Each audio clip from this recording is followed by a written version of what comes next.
에스라서 7장 1절부터 13절까지의 말씀과 27절부터 29절까지의 말씀 두 군데를 읽고 말씀합니다.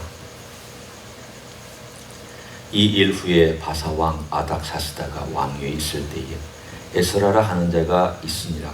그는 스라야의 아들이요 아사랴의 손자요 힐기야의 증손이요 살룸의 현손이요 사독의 5대손이요 아이두베의 6대손이요 아마라의 7대손이요 아사랴의 8대손이요 무라요스의 9대손이요 스라히야의 10대손이요 우시엘의 11대손이요 붓기의 12대손이요 아비수아의 13대손이요 피느하스의 14대손이요 엘르아살의 15대손이요 대제사장 아론의 16대손이라. 이 에스라가 바벨론에서 올라왔으니 그는 이스라엘의 하나님 여호와께서 주신 모세의 율법에 익숙한 학자로서 그의 하나님 여호와의 도우심을 입음으로 왕에게 구하는 것은 다 받는 자이더니 아닥사스다 왕 제7년에 이스라엘 자손과 제사장들과 레위 사람들과 노래하는 자들과 문지기들과 느디님 사람들 중에 몇 사람이 예루살렘으로 올라올 때에 이 에스라가 올라왔으니 왕의 제7년 5째 달이라. 첫째 달 초하루에 바벨론에서 길을 떠났고 하나님의 선한 손에 도우심을 입어 5째 달 초하루에 예루살렘에 이르니라. 에스라가 여호와 율법을 연구하여 준행하며 율례와 규례를 이스라엘에게 가르치기로 결심하였었더라. 여호와의 계명의 말씀과 이스라엘에게 주신 율례 학자여 학자 겸 제사장인 에스라에게 아닥사스다 왕이 내린 조서의 초본은 아래와 같으니라.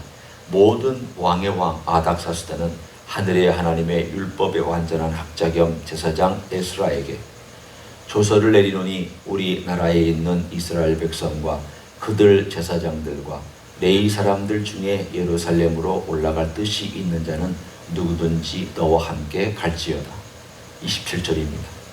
우리 조상들의 하나님 여호와를 송축할지로다. 그가 왕의 마음에 예루살렘 여호와의 성전을 아름답게 할 뜻을 두시고 또 나로 왕과 그의 보좌관들 앞과 왕의 권세 있는 모든 방백의 앞에서 은혜를 얻게 하셨도다. 내 하나님 여호와의 손이 내 위에 있으므로 내가 힘을 얻어 이스라엘 중에 우두머리들을 모아 나와 함께 올라오게 하였노라. 아멘.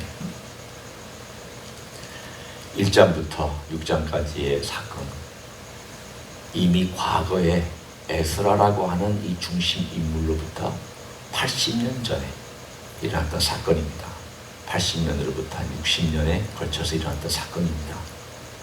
오늘 있는 이 에스라는 우리가 잘 알고 있는 학자 겸 또 제사장 겸 가르치는 선생 겸 예루살렘으로 올라왔던 후대의 사람입니다. 이 사람이 올라왔던 때가 458년, 주전 458년입니다. 그들이 돌아왔을 때가 538년에 돌아왔습니다. 458년까지는 두 번째 귀환할 때까지 80년의 시간의 격차가 있습니다. 어떻게 생각하면 긴 시간입니다. 그런데 그런 그 80년 동안 이스라엘은 성전을 건축하고 나서 나머지 한 60년 동안의 삶이 어떠했을까? 성경은 그 이야기에 대하여 자세하게 말해주지는 않습니다. 그러나 에스라서와 느헤미야와 학개와 스가랴와 말라기에서 우리는 그 시대를 짐작할 수 있습니다. 다시금 이스라엘은 자기의 고향에서 루틴한 삶을 살아가기 시작했습니다. 루틴이란 말은 긍정적인 의미도 있고 부정적인 의미도 있습니다. 긍정적인 의미로는 루틴한 삶을 살아간다는 것은 정상적인 매일매일의 삶을 늘 반복하지만 살아간다는 뜻이 있습니다. 그 안에는 안정적인 삶이 있고 그 안에는 특별하게 변화를 주지 아니하고 꾸준하게 하나님 만나고 또 식구들, 자식이 있으면 자식들 양육하고 또 교회 가나 그 당시에는 회당이겠죠. 그런 것 있으면 가서 예배하고 이런 루틴한 삶이 정상적인 삶이 그들 삶 가운데서 지속되었습니다. 그런 다른 측면으로 루틴이란 말 속에는 부정적인 뜻도 있습니다. 다르게 얘기하면 일상적인 생활을 하다 보니까 그 삶에 그대로 빠져 있어서 잘못한 것, 내가 혹시라도 하나님의 뜻에 어긋난 것을 찾기가 어려워지는 단점이 있습니다. 그냥 똑같은 생활을 늘 반복하면 그 자체가 삶의 하나의 방식이 되기 때문에 내가 어디서 어긋났는지, 내가 뭐가 문제인지, 나는 과연 하나님의 뜻대로 살고 있는지 잘 의식하지 않고 그냥 바퀴 굴러가든 혹은 삶의 어떤 궤적을 쫓아가든 그렇게 살아갈 수가 있습니다. 무언가 충격이 오면 그때서야 내가 뭔가 잘못했나, 무언가 깨우치는, 머리를 스치고 지나가거나 누군가가 이렇게 탁 치는 그러한 무언가의 감동이 있으면 혹시 내 삶에 무언가 하나님께서 말씀해 주신 것이 아닐까, 이렇게 변화를 주는 무언가가 있기 전에는 이 루틴한 삶은 사람들을 문제의식 없게 살아가게 만듭니다. 그들의 60년의 생활이 바로 두 번째 해당이 되었습니다. 그곳에 와서 어느 정도 안착했습니다. 성전 지었습니다. 원래는 성곽까지 지키로 마음을 먹었지만 도무지 거기까지는 엄두내지 못했습니다. 세월 지나갔습니다. 성전 지은 다음 60년이 지나갔습니다. 누구도 변화를 줄 생각을 하지 않습니다. 루틴한 삶이 계속됩니다. 그때에 하나님께서 에스라라고 하는 사람을 페르시아에서 다시 일으켜서 하나님의 땅 예루살렘으로 보내는 일이 오늘 7장에 기록되어 있습니다. 이 사람은 어떻게 해서 그때 안 돌아왔는가? 아니, 스룹바벨이 돌아올 때에 돌아와야 될 사람이 아닙니까? 제사장입니다. 이 집안은 제사장 집안입니다. 레위 집안입니다. 오늘도 우리가 읽은 본문을 보면 제사장 집안, 레위 집안, 또 그 외에 성전, 과거의 성전에서 수종들던 그러한 족속들 집안들이 쭉 나열되어 있습니다. 그 사람들이 있습니다. 그런데 그들도 스룹바벨이 돌아올 때 돌아오지 아니했습니다. 돌아오지 않은 이유는 단순하게 얘기하면 한 가지입니다. 불순종했기 때문입니다. 하나님께서 돌아가라, 돌아와라, 너에게 돌이켜 돌아오면 내가 너희 이 땅에, 옛날 너희들의 조상들 땅에 다시 회복시켜 주겠다. 그래서 그 말씀을 듣고 순종한 5만 명 돌아왔습니다. 그렇지만 에스라의 조상들은 돌아오지 않았습니다. 페르시아 땅에 그냥 머물러 있었습니다. 머무른 이유가 뭔지 우리는 모르지만 그 땅에서 사람들을 가르쳐야 되기 때문에 머물러 있었던 것인지, 집안에 여러 가지 사정이 있어서 그런 것인지, 아니면 새로운 땅에 가서 새로운 일을 하는 것이 너무 힘들고 어렵기 때문에 가지 말자라고 그의 할아버지, 그의 아버지가 결정을 해서 그런 것인지는 모르지만, 일단 에스라가 거기에서 학자로서 가르치는 사람으로서 회당을 만들고 회당을 주도하고 그리고 사람들에게 율법을 가르치는 일을 했던 사람으로서 적어도 7년까지, 이 아닥사스다 왕 7년까지는 그도 움직이지 않았습니다. 그런데 오늘 본문에 그가 어떤 사람인지에 대한 묘사를 이렇게 합니다. 6절에 보면 모세의 율법에 익숙한 학자다.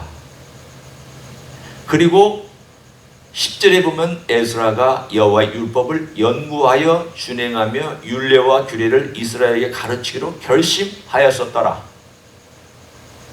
자, 오늘 이 본문을 보면 우리는 힌트를 얻을 수 있습니다. 아닥사스다 왕이 오른 다음 그가 아닥사스다 왕과의 관계 속에서 뭔지는 모르지만 친하게 지냈습니다. 아마도 에스라는 궁정의 사람들과 가까운 사람들이요, 지위도 자편 포로대 자손들 중에서는 대단히 높은 지위에 있었던 사람이었던 것 같습니다. 인정받은 사람이든지 어떤 면에서는 왕의 조언을 해줬던 사람이든지 둘 중에 하나입니다. 이 전시대 에스더가 있었던 것을 여러분이 기억하셔야 됩니다. 바로 이 20년, 30년 전에 에스더가 왕비였고 아수에로 왕이 있었을 때, 바로 그 전대의 왕이 있었을 때에 왕비였어요. 모르드게가 있었습니다. 따라서 유대인들이 출세할 수 있는 길들이 열려 있었습니다. 자기들의 어떤 라인들이 있었습니다. 아마도 이 에스라도 왕과 대화할 수 있고 여러 가지 면에서 연결되었던 궁중을 드나들 수 있었던 그러한 위치에 있던 사람이었습니다. 근데 이 사람이 안정된 직장 어떠죠? 안정된 직장, 안정된 명성, 안정된 지위 뿐만 아니라 그 페르시아에 흩어져 있던 유대인들로부터 인정받은 학자, 하나님께 구하고 왕에게 구하면 무엇이든지 들어줄 수 있는 그런 사람. 이런 사람이 변화를 주고 싶겠습니까? 아니면 이걸 누리고 싶겠습니까? 일반적으로 말하면 변화 주고 싶지 않습니다. 지금 누리는 것만 해도 내 삶 가운데 행복이고 누리는 것만 해도 굉장하다고 생각한다면 변화 주고 싶어 하지 않습니다. 그냥 이게 좋은 것이죠. 그런데 오늘 본문에 율법을 연구했다고 되어 있습니다. 하나님 말씀을 연구했다고 되어 있습니다. 하나님 말씀을 연구하고 나서 그 내린 결론이 무엇입니까?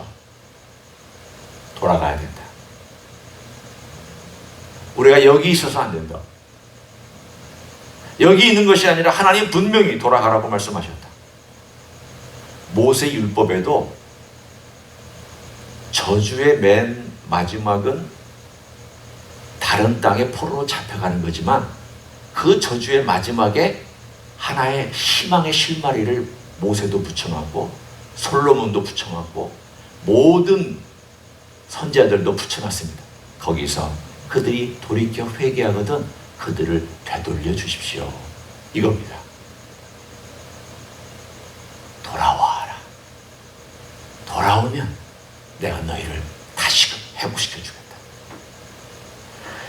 학자로서 자기 할아버지 때, 자기 아버지 때는 불순종했지만 하나님의 말씀을 붙잡고 그다음 뭐라고 되어 있냐? 율법을 연구하여 준행하며 라고 되어 있습니다. 하나님 말씀을 연구하고 나서 하나님께서 우리가 먼 땅에 포로로 잡혀간다 할지라도 회개하고 돌이키면 하나님께서 회복시켜 주시겠다라고 머리로만 한 게 아니라 준행해야 되겠다. 지켜야 되겠다. 그 말씀대로 해야 되겠다. 그래서 그가 마음을 정하고 자기가 연구하고 말씀을 가지고 깊이 묵상하고 그것을 준행하여 살며 이제 그 준행하는 삶을 하기로 작정한 것이 무엇인가? 내가 예루살렘에 돌아가서 예루살렘에서 하나님의 말씀을 가르치는 일을 해야 되겠구나 라고 그가 결심하고 사람들을 모아서 1800명을 모아서 그들과 함께 돌아온 이야기가 바로 7장의 이야기입니다. 그럼 7장은 에스라가 혼자 알아서 결정하고 에스라가 정말 위대한 학자이기 때문에 결정을 했느냐? 한편으로는 그 이야기가 나오지만 한편으로는 오늘의 이야기는 하나님의 감동과 하나님의 역사가 계속해서 그 전반에 흐르고 있다는 것을 말씀해 주고 있습니다. 보십시오. 오늘 처음에는 율법학자, 율법에 대한 이야기가 참 많이 나옵니다. 그런데 그 전반에 흐르고 있는 내용들 우리가 보면 한번 6절을 보십시오. 거기에 이런 말을 합니다. 이 에스라가 바벨론에서 올라왔으니 그는 이스라엘의 하나님 여호와께서 주신 모세 율법에 익숙한 학자로서 그의 하나님 여호와의 도심을 입음으로 라고 되어 있습니다. 하나님의 도우심을 은밀하지만 어떻게 설명할 수는 없지만 늘 그가 가는 곳마다 하나님께서 절묘하게 그의 손길과 발길을 인도하고 계시다. 또 9절에도 첫째 달 초하루에 바벨론에서 길을 떠났고 하나님의 선한 손에 도움을 입어 다섯째 달 초하루에 예루살렘에 이르니라. 그들이 넉 달에 걸쳐서 봄에 떠나서 여름에 도착한 긴 여정을 1800명이 왔을 때, 돌아왔을 때 하나님께서 오늘 본문에 선하신 도우심을 입었다. 뭔지는 말하지 않고 있지만 가는 곳마다 하나님께서 선한 도우심으로 그를 이끌어 주셨다. 그리고 28절에 또 나로 왕과 그의 보좌관들 앞과 왕의 권세 있는 모든 방백 앞에서 은혜를 얻게 하셨도다. 내 하나님 여호와의 손이 내 위에 있으므로. 에스라가 고백하고 있는 내용은 말씀을 연구하고 그 말씀을 준행하는 그런 어떤 우리가 생각할 때 이 사람은 굉장히 규범적이고 이 사람은 굉장히 어떤 율법을 지키는 데 딱딱딱딱딱 지켜나가는 그러한 우리가 볼 때에 가까이 얘기는 범접하기 어려운 그런 학자인가? 라고 생각하기 쉽지만 이 에스라는 부드러움과 딱딱함과 동시에 하나님의 은혜의 역사와 말씀을 지키고자 하는 강인한 결심과 이 두 가지가 절묘하게 배합되어서 하나님 아버지 앞에서 인정받고 사람들에게 인정받고 왕에게도 인정받고 그의 모든 손대는 것마다 하나님께서 손대주시고 에스라야 내가 너의 함께하며 너와 함께하며 너의 가는 걸 내가 지켜주겠다. 이걸 에스라가 자기 입으로 고백합니다. 나는 내가 똑똑해서 인정받은 거 아니다. 늘 하나님의 손이 함께 하셔서 길 열어주셨다. 하나님의 손이 나를 덮어주셔서 왕 앞에서 인정받게 하셨다. 우리가 돌아오는 길에 우리가 똑똑해서 선한 인도함 받은 거 아니다. 하나님께서 하신 것이다. 오늘의 이야기는 하나님의 선한 손을 늘 의식하며 하나님의 말씀 앞에 서려고 하고 하나님의 말씀을 듣고 준행하려고 했던 이 사람이 이제는 내가 할 일이 무언가를 찾고 내가 고향에 돌아가서 말씀을 가르쳐야 되겠다고 결심한 그 이야기입니다. 그럼 우리는 어떤 결론을 내릴 수 있느냐? 하나님께서 에스라를 일으켰습니다. 그 페르시아 땅에서 에스라를 일으켜서 다시금 예루살렘으로 돌아와서 그들로 두 번째 귀환하게 만든 것은 예루살렘에 있는 공동체가 쓰러져 가고 있었기 때문입니다. 영적으로 피폐해져 가고 있었기 때문에 영적으로 가라앉고 있었기 때문에 하나님께서 충격요법으로 에스라를 그 속에 집어넣어서 에스라를 통하여 하나님의 말씀을 듣고 백성들이 말씀 앞에 다시금 서게 만드는 그 일을 하시기 위해서 하나님께서 사람을 일으키셨어요. 하나님의 일을 하십니다. 동시에 그 일에 순종하며 말씀을 연구하고 순종했던 사람의 일이기도 합니다. 이 두 가지가 잘 배합이 되어서 하나님이 주도하신 이 일에 사람이 반응을 보이고 그 반응을 보이는 모든 일에 하나님이 함께 하셨다고 하나님이 인도하셨다. 나는 하나님의 말씀을 연구하고 가르칠 마음을 먹고 이것을 행하기로 작정하고 그렇게 하나님께 기도하고 결심할 때 하나님께서 행하셨다. 우리의 삶도 그렇습니다. 하나님이 내 마음을 움직일 때 주님께서 내 마음에 감동을 주실 때 주님께서 뭔가 내 마음속에 꿈과 소원과 감동과 움직임을 주실 때 주님 제가 무엇을 해야 됩니까? 주님 원하시는 것이 무엇입니까? 주님 제가 이 말씀을 들으며 혹은 이 말씀 앞에서 제가 어떻게 살아야 됩니까? 그 말씀을 의지하고 준행하며 그것을 가르치는 여러분이 꼭 이 강단에 올라가서 가르치는 것만이 가르치는 게 아니지 않습니까?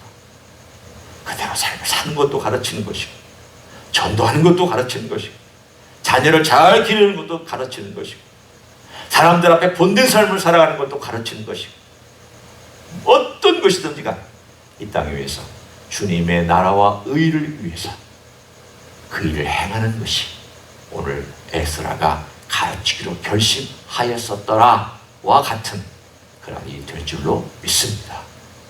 주의 말씀 듣고 주의 말씀 준행하고 주의 말씀을 잘 가르치는 하루가 되시기를 예수님의 이름으로 간절히 축원합니다. 기도하시겠습니다. 감사합니다. 우리에게 주의 말씀을 읽고 듣고 쓰고 묵상하고 그 다음에 그것을 가지고 준행하며 또한 이 말씀대로 살고 가르치게 저희를 불러주신 것을 감사합니다. 이것이 에스라에게만 주신 주님의 감동이 아니요 우리 각 사람에게 주신 주님의 감동인 줄로 믿습니다. 날마다 주님께서 주시는 그 귀한 감동 도전을 받고 일상생활 속에서 감동을 잃어버렸다면 감동을 다시 회복하는 삶, 주님께 순종하는 그러한 삶보다는 내 길을 따라갔던 삶을 이제는 바꿔서 주님께 순종하는 삶, 말씀 위에 그 말씀의 토대와 준행하는 삶 위에 집을 짓는 삶, 이런 삶을 살아갈 수 있도록 축복하여 주시옵소서. 이제는 우리 구주 예수 그리스도의 은혜와 하나님 아버지의 극진하신 사랑과 성령 하나님 교통하심의 역사, 오늘도 주의 말씀을 듣고 주의 말씀을 준행하며 그 위에 집을 세워 비가 나고 창수가 몰아쳐도 전혀 흔들림이 없는 반석 위에 세운 집과 같은 인생을 살기를 소원하는 이 자리에 참여한 모든 종들 위에와 주임리 히스교회 위에와 이민교회들과 한국교회들과 선교사님들 위해 이제로부터 영원히 함께 하실지어다. 아멘.